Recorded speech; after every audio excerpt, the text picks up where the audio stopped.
Hello everyone, కొబ్బరి చట్నీ టేస్టీగా ఎలా చేయాలో ఈ వీడియోలో చూద్దాం. ముందుగా 5-6 పచ్చిమిర్చి, పుదీనా, కొత్తిమీర, కరివేపాకు, వెల్లుల్లి, పుట్నాలు తీసుకోవాలి. పల్లీలను మీడియం ఫ్లేమ్లో బాగా ఫ్రై చేసుకోవాలి. ముందుగా పచ్చిమిర్చి, పుదీనా, వెల్లుల్లి, పుట్నాలు, కొబ్బరి, ఫ్రై చేసిన పల్లీలు పొట్టు తీసి వేసుకోవాలి. టేస్ట్కి సరిపడినంత సాల్ట్, జీలకర్ర వేసుకొని మెత్తగా గ్రైండ్ చేసుకోవాలి.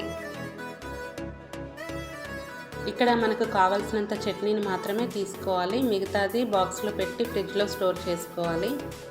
మిగిలిన చట్నీని ఒక బౌల్లో వేసుకొని కొద్దిగా వాటర్ వేసుకొని పోపు వేసుకుంటున్నాను. ప్యాన్ పెట్టుకొని ఆయిల్ వేడెక్కిన తర్వాత కొద్దిగా మెంతులు, జీలకర్ర, ఆవాలు, మినప్పప్పు వేసుకోవాలి.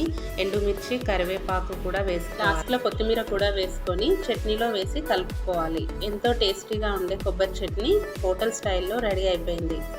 నచ్చితే లైక్ చేయండి. Bye friends.